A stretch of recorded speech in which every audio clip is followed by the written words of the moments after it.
Hello everyone, आप सभी का हमारे चैनल पे स्वागत है। और आज की इस वीडियो में class 11th mathematics chapter number 1 set, जिसको हिंदी में कहते हैं समुच्चय।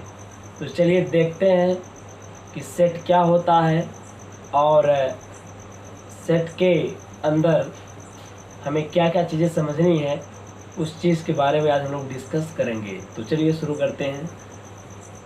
देखिए, class 11th maths chapter number 1 set, जिसको हिंदी में कहते हैं समुच्चय। तो चैप्टर का नाम है सेट, तो सबसे पहले हम लोग समझेंगे कि सेट होता क्या है। तो देखिएगा, समुच्चय जिसको इंग्लिश में बोलते हैं सेट, वस्तुओं के सुपरिभाषित संग्रह को समुच्चय कहते हैं। वस्तुओं के सुपरिभाषित संग्रह को समुच्चय कहते हैं। संग्रह, संग्रह का मतलब होता है समूह। सेट जिसको इंग्लिश में कहते हैं ग्रुप, टीम, कलेक्शन। तो देखिए, set is well defined the collection of an object. वस्तुओं का जो वेल डिफाइंड, यानी कि set is well defined, well defined मतलब सुपरिभाषित। The collection of an object, वस्तुओं का जो सुपरिभाषित समुच्चय होता है उसको हम बोलते हैं क्या? सेट बोलते हैं। क्या बोलते हैं? सेट। देखिए, इसमें सबसे पहले हम लोग समझेंगे कि वेल डिफाइंड क्या होता है। देखिए, वेल डिफाइन का मतलब होता है, अगर आप वेल डिफाइन की मीनिंग समझ लेते हैं तो सेट आपके लिए बहुत ही इजी हो जाएगा। मैं आपको ये पूरा दावे के साथ कह सकता हूँ। देखिए, जो वे सुपरिभाषित शब्द है, वेल डिफाइन जिसको कहते हैं, वो क्या है? जैसे किसी भी स्टेटमेंट का जवाब मैं दूं और उसी स्टेटमेंट का जवाब कोई एक अदर पर्सन दे, यानी दूसरा पर्सन दे, और दोनों का आंसर अगर सेम आ जाता है तो उसको बोलते हैं वेल डिफाइंड स्टेटमेंट्स। क्या बोलेंगे? Well defined. बात को समझिएगा। जैसे मैंने कह दिया कि देखिए बोले, और जो सेट होता है उसे अंग्रेजी वर्णमाला के कैपिटल लेटर यानी बड़े लेटर द्वारा प्रदर्शित करते हैं। देखिए, जैसे ABCXYZ, तो सेट को हमेशा अंग्रेजी वर्णमाला के बड़े लेटर के द्वारा प्रदर्शित करते हैं।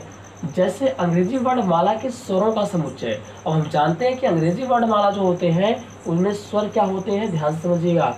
AEIOU, ये क्या होते हैं? अंग्रेजी वर्णमाला में 5 स्वर होते हैं। कौन कौन होते हैं? AEIOU।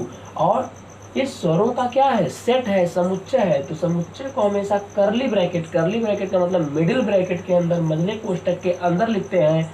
और जो इस ब्रैकेट के अंदर हमें लिखते हैं उनको हम क्या बोलते हैं? एलिमेंट। क्या बोलते हैं? एलिमेंट, या उसी को हिंदी में कहते हैं अवयव। क्या बोलते हैं? अवयव। या उसी क्या कहते हैं? सदस्य। या उसी क्या कहते हैं? वस्तुएं। तो करली ब्रैकेट के अंदर जो वस्तुएं होती हैं उनको हम वस्तु भी कहते हैं, सदस्य भी कहते हैं, अवयव कहते हैं। एक सब पर्यायवाची होते हैं एक दूसरे के, ठीक ना?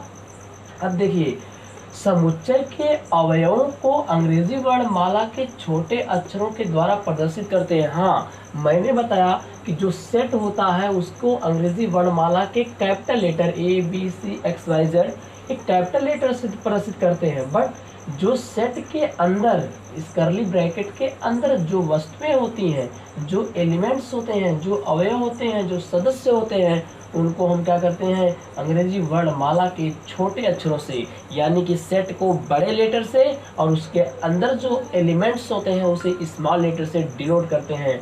स्टूडेंट्स, अब हम लोग समझेंगे। देखिए, यहाँ पे एक एग्जाम्पल मैंने लिखा, 10 से कम विषम प्राकृतिक संख्याओं का समुच्चय। अब 10 से कम कौन कौन सी संख्या ऐसी है जो विषम है? तो 10 से कम में देखिए, 1 आपकी विषम है, 3 है, 5 है, 7 है और 9 है। ये सब कैसी हैं? 10 से कम है। और कैसी संख्या है? विषम संख्याएं हैं। अगर देखिए 10 से कम विषम संख्या हम क्या लिखे? 1, 3, 5, 7, 9, हमने ए लिखा। अगर मैं कहूँ आप लिखिए 10 से कम विषम प्राकृतिक संख्या, विषम प्राकृतिक संख्या आप लिखिए 10 से कम, तो आप भी यही संख्या लिखेंगे। ऐसा नहीं कि आप कोई दूसरी संख्या लिखेंगे। तो ये चीज़ देखो, होता है क्या? Well defined. अगर मैं बोलूँ 10 से कम विषम प्राकृतिक संख्या लिखिए, तो आप भी 1 से लेके 1, 3, 5, 7, 9 लिखेंगे। तो मैंने बताया वेल डिफाइंड का मतलब यही होता है कि किसी भी कथन का जवाब हम भी दें और उसी कथन का जवाब कोई एक दूसरा व्यक्ति दे, अगर दोनों का आंसर सेम आ जाता है तो उसको हम बोलते हैं वेल डिफाइंड। क्या बोलते हैं? Well defined. देखिएगा, जैसे यहाँ ऊपर वाला एग्जाम्पल था स्वरों का समुच्चय। अब हम जानते हैं इंग्लिश जो अल्फ़ाबेट होता है उसमें 5 वावेल होते हैं, स्वर होते हैं, AEIOU। ऐसा नहीं कि अब हम किसी और से पूछेंगे तो अलग से स्वर बताएगा, ऐसा नहीं। उसके द्वारा भी यही बताया जाएगा कि 5 स्वर होते हैं, AEIOU। तो जब एक कथन का जवाब 2 लोग दें या 2 से ज़्यादा लोग दें लेकिन उसका आंसर सेम आ जाए तब वो बोला जाता है well defined. I hope well defined आपको एकदम क्लियर हो गया होगा। अब देखिए यहाँ पे देखिए समुच्चय का निरूपण जिसको हम बोलते हैं रिप्रेजेंटेशन ऑफ सेट। क्या बोलते हैं? Representation of set. देखिए एक प्राकृतिक संख्याओं का जो सेट होता है समुच्चय, उसे हम कैपिटल एन से डिनोट करते हैं। ध्यान से देखिए, पूर्णांकों का समुच्चय जो होता है कैपिटल जेड से डिनोट करते हैं। परिमेय संख्याओं का जो हम सेट यानी ग्रुप यानी समुच्चय संग्रह बनाते हैं उसे कैपिटल क्यू से डिनोट करते हैं। वास्तविक संख्याओं का जो समुच्चय होता है उसे हम कैपिटल आर से, क्योंकि रियल नंबर है, रियल नंबर कैपिटल आर से। धन पूर्णांकों का जो समुच्चय होता है उसे जेड प्लस से, और धन परिमेय संख्याओं का जो समुच्चय होता है उसे क्यू प्लस से, और धन वास्तविक संख्याओं का जो समुच्चय होता है उसे आर प्लस से डिनोट करते हैं। और हमें इस चैप्टर में ये सभी सिंबल को निरंतर यूज करते रहेंगे हम लोग, ठीक ना।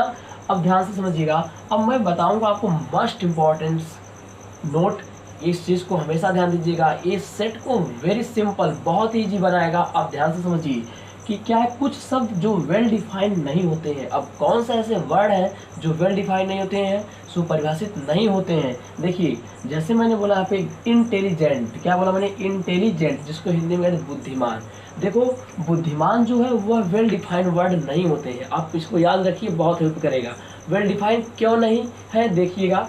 जैसे मैं कहूँ आपके कक्षा के, आपके जो क्लास में बुद्धिमान बच्चों का समुच्चय। अब देखिए एक कोई बच्चा आपके नज़र में बुद्धिमान हो सकता है लेकिन वही बच्चा किसी दूसरे स्टूडेंट की नज़र में बुद्धिमान नहीं हो सकता है। इसलिए ये आपका जो इंटेलिजेंट वर्ड है यानी बुद्धिमान शब्द जो है ये वेल डिफाइंड नहीं है, क्योंकि वही लड़का आपकी नज़र में बुद्धिमान है लेकिन किसी अदर पर्सन के या अदर स्टूडेंट्स की नज़र में बुद्धिमान नहीं, वो मूर्ख भी हो सकता है।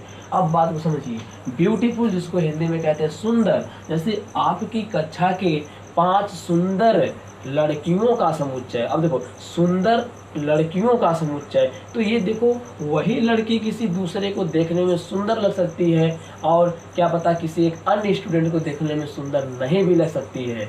तो ये वेल डिफाइंड नहीं है। ब्यूटीफुल वर्ड्स क्या है? वेल डिफाइंड नहीं है। डेंजरस खतरनाक, जैसे खतरनाक जानवरों का समुच्चय। अब देखिए जानवरों का समुच्चय एक वेल डिफाइंड सेट है, लेकिन डेंजरस एनिमल, खतरनाक जानवरों का समुच्चय, ये डेंजरस जो वर्ड है वेल डिफाइंड नहीं है, क्योंकि वही जानवर जो है किसी एक व्यक्ति के लिए खतरनाक हो सकता है और वही जानवर किसी दूसरे व्यक्ति को खतरनाक नहीं भी हो सकता है। इसलिए ये सब ऐसे वर्ड हैं जिनको याद रखा जाता है। डेंजरस आपका वेल डिफाइंड नहीं है। देखो हैंडसम सुंदर, कोई एक लड़का है आपकी क्लास का बहुत ही सुंदर है, किसी दूसरे स्टूडेंट्स की नज़र में वो सुंदर नहीं भी हो सकता, इसलिए handsome word is not well defined. देखिए पुअर गरीब, जो गरीब होता है कोई एक व्यक्ति जो है किसी अन्य व्यक्ति को देखने में गरीब भी लग सकता है और वही गरीब किसी दूसरे व्यक्ति को देखने में अमीर भी हो सकता है, इसलिए poor is not well defined words. Okay. अब देखिए बेस्ट क्रिकेटर, बेस्ट क्रिकेटर एक अच्छे बल्लेबाज, जैसे युवराज सिंह थे 6 रन लगाए थे तो उनको कुछ लोग अच्छे बल्लेबाज समझ सकते हैं और वही युवराज सिंह को कोई दूसरा स्टूडेंट्स अच्छा बल्लेबाज नहीं भी समझ सकता है। तो जो बेस्ट क्रिकेटर है, अच्छे बल्लेबाज, ये आप करके बल्लेबाजों का समुच्चय एक वेल डिफाइंड है, लेकिन बेस्ट लग गया यहाँ पे, बेस्ट क्रिकेटर ये वेल डिफाइंड नहीं है। आप देखिए जीनियस, प्रतिभाशाली, कोई एक ही व्यक्ति जीनियस भी बोला जा सकता है लेकिन वही व्यक्ति किसी दूसरे के द्वारा जीनियस नहीं भी कहा सकता है। तो ये कुछ ऐसे वर्ड्स थे जो आपके वेल डिफाइंड नहीं है। किसी भी स्टेटमेंट को इनको देखने पर तुरंत आप उस पर वो सेट नहीं है, मतलब पहचान जाएंगे कि इस वर्ड जब वेल डिफाइंड नहीं है तो वो स्टेटमेंट जो होगा वो सेट नहीं होगा। तो इसको आप जरूर से ज़रूर याद रखिए। अब नेक्स्ट वीडियो में आपसे मैं मिलूँगा। रोस्टर रूप, सारणी रूप उसे कहते हैं, या समुच्चय निर्माण विधि, यानी कि समुच्चय को निरूपित करने की 2 विधियाँ होती हैं। एक होती है रोस्टर रूप, उसी को हम सारणी रूप भी टेबुलर फॉर्म में बोलते हैं, समुच्चय निर्माण विधि सेट बिल्डर फॉर्म भी बोलते हैं। आई होप स्टूडेंट्स आप सभी को यह वीडियो पूरी लर्निंग से भरी रही होगी और thank you so much and wish you all the best. Thank you.